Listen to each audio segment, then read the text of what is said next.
बिस्मिल्लाहिर्रहमानिर्रहीम। अस्सलाम वालेकुम स्टूडेंट्स, मेरा नाम कासिम अली है और मैं आपका फ़िज़िक्स टीचर हूँ। Students, as you know well कि हम अपनी फर्स्ट ईयर फिज़िक्स का चैप्टर नंबर 4 जिसका नाम था वर्क एंड एनर्जी, इस चैप्टर को डिस्कस करते हुए आ रहे थे और इस चैप्टर के तकरीबन हाफ से ज़्यादा हमने जो टॉपिक्स हैं वो स्टडी कर लिए हुए हैं। ठीक है स्टूडेंट, एक दो लास्ट टॉपिक हमारा रह गया हुआ है बस इस चैप्टर के लिहाज से, इस चैप्टर के हवाले से, और आगे फर्दर हम इसके एग्जांपल्स और न्यूमेरिकल्स की तरफ मूव ऑन करेंगे। तो आज के लिए जो एक मुख्तसर सा टॉपिक मैंने सिलेक्ट किया हुआ है स्टूडेंट, मेरे पास वो टॉपिक आ रहा है कंजर्वेशन ऑफ एनर्जी, कि how can we conserve the energy या how energy can be conserved. ठीक है, कंजर्व का मतलब है सेम रहना, यकसा रहना, कांस्टेंट रहना, चेंज ना होना। ठीक है, इसको कहते हैं कंजर्व। तो एनर्जी को कैसे कंजर्व किया जा सकता है या एनर्जी कैसे कंजर्व हो सकती है, इस सब चीज़ की डिस्कशन हम करेंगे इस वाली वीडियो में। एक मुख्तसर सा सवाल है हमारे पास, ठीक है, टॉपिक है, और एज अ शॉर्ट क्वेश्चन आपसे पूछा जा सकता है कि how can we conserve energy. ठीक है, कि यहाँ एनर्जी को कैसे कंजर्व किया जा सकता है। तो आपने इस टॉपिक को बगौर मुशादा करना है, बगौर इसको प्रिपेयर करना है, बगौर देखना है। ठीक है स्टूडेंट, फिर चलते हैं इस टॉपिक की तरफ। टॉपिक में बताया जा रहा है बाय स्टेटमेंट हमें बता रहे हैं, कहते हैं स्टेटमेंट अगर इसकी मैं पढ़ूँ, कहते हैं एनर्जी कैनॉट बी डिस्ट्रॉयड, कि जो एनर्जी होती है वो डिस्ट्रॉय नहीं हो सकती। ठीक है, तबाह नहीं हम की कर सकते एनर्जी को, but can be transfer from one point या one position to another position. ठीक है, it can be transferred from one form into another form.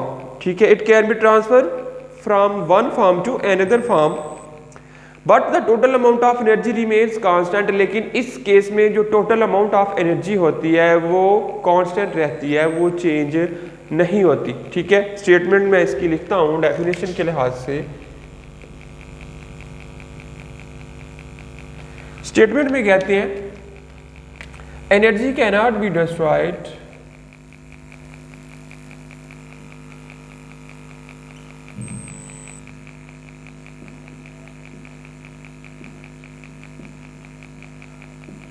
energy cannot be destroyed but can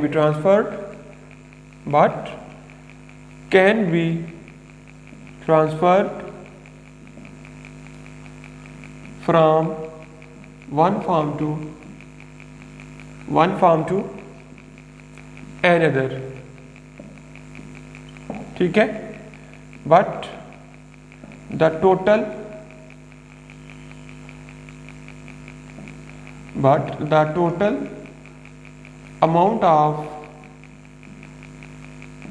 total amount of energy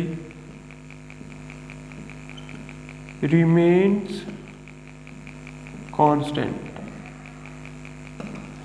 ठीक है, कहते हैं कि energy जो है वो तो डिस्ट्रॉय नहीं की जा सकती, एनर्जी को हम डिस्ट्रॉय या तबाह नहीं कर सकते, ख़त्म नहीं कर सकते। ठीक है, energy can not be destroyed but can be transferred from one form to another. ठीक है, लेकिन एक फॉर्म से दूसरी फॉर्म में ट्रांसफर हो सकती है।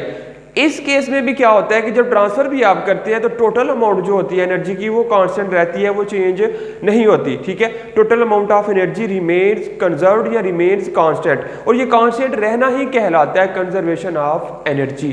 ठीक है, अब इसकी अगर मिसाल मैं देना चाहूँ कि हम कैसे एक फार्म से दूसरी फार्म में कन्वर्ट कर सकते हैं। ठीक है, अब सबसे बड़ी कॉमन एग्जांपल ये है कि आपके पास ये इलेक्ट्रिक मशीनरी वगैरह जितनी भी है ऑलमोस्ट सारी की सारी में ये प्रोसेस होता है कि ये इलेक्ट्रिकल एनर्जी लेते हैं, गेन करते हैं और मैकेनिकल एनर्जी में इनको कन्वर्ट कर देते हैं। जैसा कि पंखा लगा होता है कमरे में, ठीक है, वॉशिंग मशीन्स वगैरह हैं, ठीक है, या और भी कोई इस तरह की मशीनें होंगी जो क्या करती हैं इलेक्ट्रिकल एनर्जी से, तो वो रन करती हैं।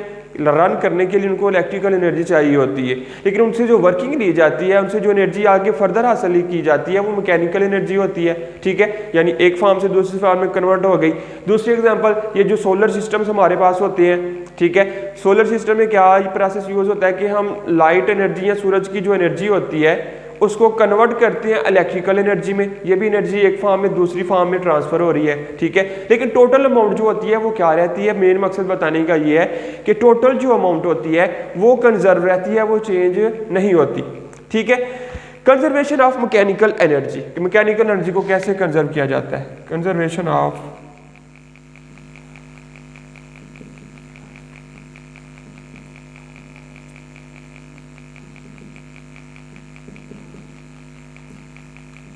कंजर्वेशन ऑफ मैकेनिकल एनर्जी कहते हैं the kinetic and potential energy are the different form of mechanical energy. Kinetic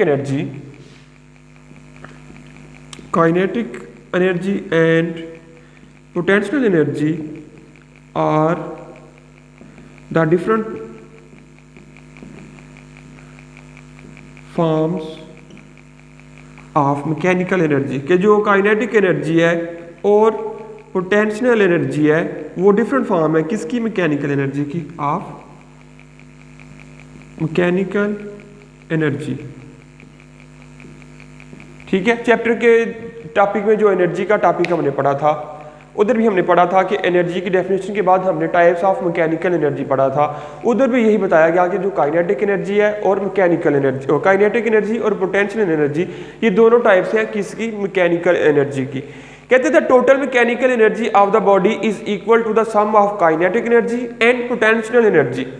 the total kinetic energy of the total mechanical energy of system is the sum of is equal to the sum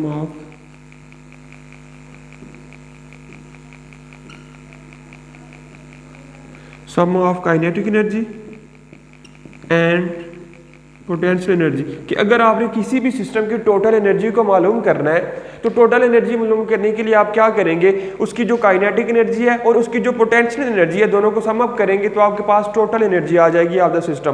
किसी भी system की total energy आप इस तरह निकाल सकते हैं, ठीक है। फिर कहती है पोटेंशियल एनर्जी में change into kinetic energy, similarly the kinetic energy में आल्सो भी change into potential energy but total energy remains constant. ये बात है, बार बार वही जो मेन चीज है कि जो टोटल एनर्जी है वो क्या रहती है, कांस्टेंट रहती है। कहती है काइनेटिक एनर्जी में change into potential energy, similarly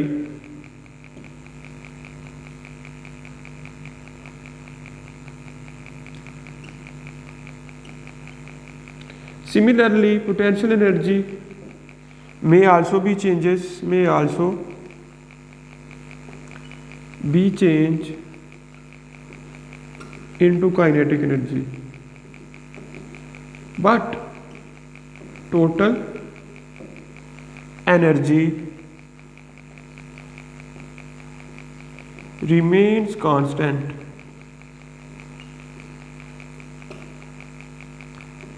ठीक है, समझ आई बात। कहते हैं कि जो काइनेटिक एनर्जी है, काइनेटिक एनर्जी को आप पोटेंशियल एनर्जी में कन्वर्ट कर सकते हैं। Same like that similarly potential energy को भी आप काइनेटिक एनर्जी में कन्वर्ट कर सकते हैं। लेकिन इस केस में भी क्या होता है कि एनर्जी अगर एक फॉर्म से दूसरी फॉर्म में ट्रांसफर हो रही है, चेंज हो रही है, तो टोटल एनर्जी जो होगी वो कंजर्व रहेगी, वो चेंज नहीं होगी। मिसाल के तौर पर आपके पास 10 जूल काइनेटिक एनर्जी थी, 10 जूल काइनेटिक एनर्जी को आपने पोटेंशियल एनर्जी में कन्वर्ट किया तो पोटेंशियल एनर्जी जो आपके पास आएगी वो भी 10 जूल ही आएगी, वो कम या ज्यादा नहीं होगी, कांस्टेंट रहेगी, कोई भी उसमें चेंज नहीं आएगा वैल्यू की अमाउंट में।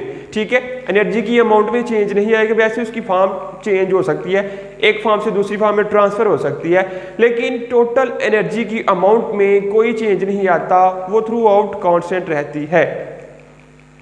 कहते हैं mathematically total energy is equal to potential energy plus kinetic energy. Mathematical अगर इसका ना लिखना चाहें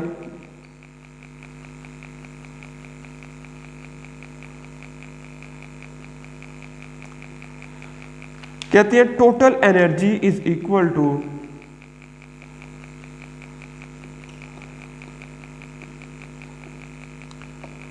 potential energy plus kinetic energy is equal to constant, ठीक है। Total energy is equal to potential energy plus kinetic energy is equal to constant, ठीक है।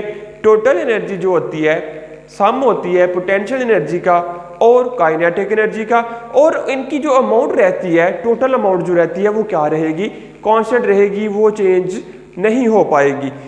कहते हैं this is the special case of conservation of energy, this is special case of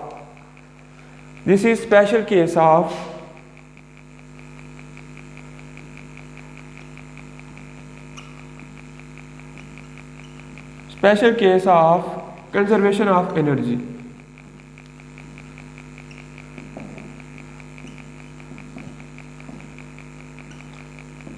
यानी हमने को detail से डिस्कस कर लिया कि जो आपके पास एनर्जी होती है, ठीक है, एनर्जी एक फॉर्म से दूसरी फॉर्म में ट्रांसफर होना आसान है, लेकिन उसकी अमाउंट को कम करना या डिस्ट्रॉय करना इम्पॉसिबल है, ऐसा नहीं हो सकता, ठीक है। एक फॉर्म से दूसरी फॉर्म में आप ट्रांसफर तो कर सकते हैं, लेकिन उसकी अमाउंट या उसकी जो टोटल एनर्जी थी उसको आप चेंज नहीं कर सकते या उसको डिस्ट्रॉय नहीं कर सकते, बल्कि जो टोटल अमाउंट रहती है वो कांस्टेंट ही होगी, ठीक है, वो चेंज नहीं होगी। आगे कहते हैं, ये हमारे पास टॉपिक था एनर्जी कंजर्वेशन के लिहाज से ब्रीफ डिस्कशन थी कि कैसे कैसे काइनेटिक एनर्जी और पोटेंशियल एनर्जी का एक दूसरे के साथ लिंक है, कैसे उनका सीन है। फिर कहते हैं नीड फॉर न्यू सोर्सेज, के न्यू सोर्सेज की नीड जरूरत क्यों पड़ती है, ठीक है, नीड फॉर न्यू सोर्सेज। कहते हैं in daily life we observe many changes from one form to another, ठीक है, डेली लाइफ के अंदर हम बहुत सारे चेंजेस देखते हैं जिसमें एनर्जी एक फॉर्म में दूसरी फॉर्म में चेंज होती है। जैसा कि मैंने मिसाल दी, सूरज की एनर्जी सोलर पैनल के जरिए इलेक्ट्रिकल एनर्जी में कन्वर्ट होती है, इलेक्ट्रिकल एनर्जी, ठीक है, मशीनरी के जरिए मैकेनिकल एनर्जी में कन्वर्ट होती है, ठीक है, ये हमारे रोजमर्रा में मिसालें हैं। कहते हैं at last all energy transfer heat, ठीक है, हर फॉर्म में एनर्जी क्या करती है, हीट ट्रांसफर करती है, heat the environment and the energy lost in the form of heat which is useless. और इस केस में जो हीट का मसलन हीट एमिट होती है, ठीक है, हीट का जो लॉस होता है, हीट बाहर निकलती है, वो यूजलेस होती है। मैं लिखता हूं ये भी, need for new sources, need for new sources. कहते हैं we observe we in daily life we observe many changes in daily life,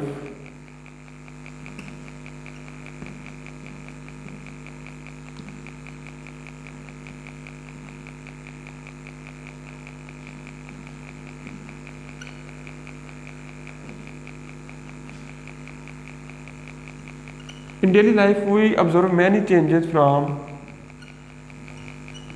one form to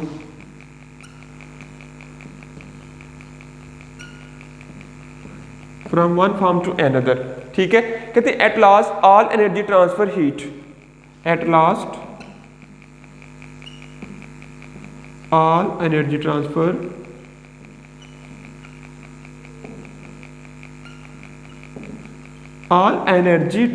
heat transfer करते हैं the environment, transfer heat the environment,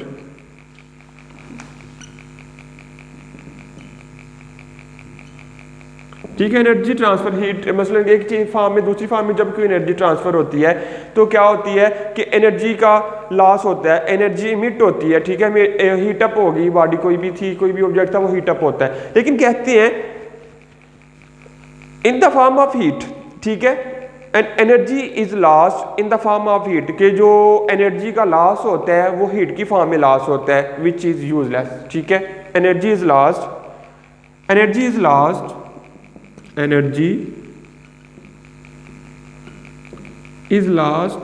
in the form of heat which is useless,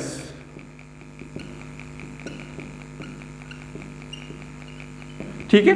कहते हैं कि जब energy एक form से दूसरी form में ट्रांसफर होती है तो तब क्या होता है, हीट का लॉस होता है, और वो जो हीट का लॉस होता है वो यूजलेस होता है, हमारे किसी भी इस्तेमाल में नहीं आती। मिसाल के तौर पर कॉमन सी एग्जांपल, कि जब इलेक्ट्रिकल एनर्जी प्रोवाइड कर रहे हैं किसी मशीनरी को, जैसा कि पंखे की मिसाल ले लें, फ़ैन की, सीलिंग फ़ैन की मिसाल ले लें, तो आप कभी ऑब्जर्व करना जब वो पंखा चलता है, मैकेनिकल एनर्जी प्रोवाइड कर रहा होता है हमारे पास, हमें देता है, तो वो खुद गर्म हो जाता है। गर्म होने की वजह क्या है कि वो उसमें हीट का लॉस हो रहा है, और वो जो हीट का लॉस हो रहा है वो हमारे किसी भी इस्तेमाल में नहीं आती, वो बिल्कुल यूजलेस होती है, ठीक है। और एनर्जी इस फॉर्म में इस तरह एनर्जी का लॉस होता है कि किस फॉर्म में लॉस होता है, वो हीट की फॉर्म में, और जो हीट की फॉर्म में लॉस होता है वो बिल्कुल यूजलेस है, हमारे किसी भी काम में नहीं आती। कहते हैं so useful energy is decreasing through total energy is conserve, ठीक है। यूजफुल एनर्जी जो होती है वो डिक्रीज हो जाती है, लेकिन टोटल एनर्जी वो कंजर्व ही रहती है, वो चेंज नहीं होती। ये भी बात याद रखनी है, ये ना हो कि आप समझे कि जब हीट का लॉस हो रहा है तो फिर भी कहते हैं कि हीट के लॉस होने के बावजूद एनर्जी तो कम हो रही है, कम होने के बावजूद कह रहे हैं कि एनर्जी कंजर्व है। ऐसी बात नहीं है। जो यूजफुल एनर्जी होती है, ठीक है, जितनी एनर्जी चाहिए होती है किसी ऑब्जेक्ट को, किसी बॉडी को, उसमें से एनर्जी का जो लॉस होता है वो हीट की फॉर्म में होता है, लेकिन फिर भी जो टोटल एनर्जी होती है वो कंजर्व ही रहती है, वो चेंज नहीं हो पाती। That is why we need to develop new sources of energies, कि यही वजह है कि हम क्या करते हैं, हमें चाहिए कि एनर्जी के न्यू सोर्सेज का इस्तेमाल करें, ठीक है, डिवेल्प करें, ताकि ये भी जो एनर्जी का लॉस हो पा रहा है, एनर्जी के लॉस को कम किया जा सकता है, ठीक है। जैसा कि बहुत सारी डेवलपमेंट अभी तक हो चुकी है। अगर पहली कुछ वक्त पहले की बात करें और अब की बात करें तो बहुत सारा फ़र्क है। जैसा कि मैं मिसाल देता हूँ सिंपल एक बल्ब की।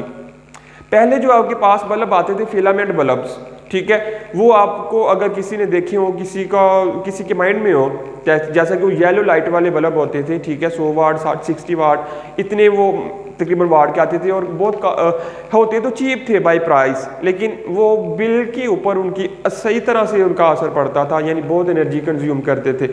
अगर किसी को पता हो, बताना मैं ये चाह रहा हूँ कि जब वो बल्ब लगाते थे लोग, ठीक है, तो उनमें हीट का लॉस बहुत ज़्यादा होता था एज़ कम्पेयर टू आजकल के दौर में एलईडीज़ या एनर्जी सेवर्स वगैरह जो आगे हुए हैं, ठीक है। वो जो फिलामेंट बल्ब थे वो बहुत ज़्यादा गर्म होते थे। अगर वो बल्ब जल रहा था तो आप उसको हाथ नहीं लगा सकते, इतने गर्म होते हैं। लेकिन आजकल के दौर में आपके पास एलईडीज़ आ गई है, ठीक है, बहुत ज़्यादा एनर्जी लॉस को कम किया गया है, ठीक है। इसी तरह कहते हैं कि अमेंडमेंट की ज़रूरत है, न्यू एनर्जी सोर्सेज हमें डिवेल्प करने की ज़रूरत है, डिवेल्प करने चाहिए, ताकि डिफरेंट फॉर्म ऑफ एनर्जी में कि जो हीट का लॉस होता है उसको कम किया जा सकता है, और हीट जो हमारे पास आती है वो सारी की सारी कंज्यूम हो, बल्कि उसका लास्ट ना हो। तो स्टूडेंट्स, ये था हमारे पास topic energy conservation, how can we conserve energy, या how can energy can be conserve, energy कैसे कंजर्व रहती है, हमने ये देखा सारा इस टॉपिक के अंदर। बिल्कुल सिंपल सा टॉपिक था, बिल्कुल सिंपल सा कॉन्सेप्ट था, कुछ भी टर्निंग पॉइंट इसमें नहीं था, एंड आई होप कि आप इसको समझ पाए होंगे। तो स्टूडेंट, ये था आज का हमारे पास टॉपिक एनर्जी कंजर्वेशन। मिलते हैं अपनी नेक्स्ट वाली वीडियो में अपने नेक्स्ट एक टॉपिक के साथ, तब तक के लिए मुझे इजाज़त दीजिएगा। अल्लाह हाफिज़। वीडियो पसंद आई तो लाइक करें, अपनी राय कमेंट करें। ऐसे ही मजीद वीडियोस के लिए हमारा चैनल सब्सक्राइब करें और बेल का आइकन दबाएं, ताकि आपको हर वीडियो का नोटिफिकेशन मिलता रहे।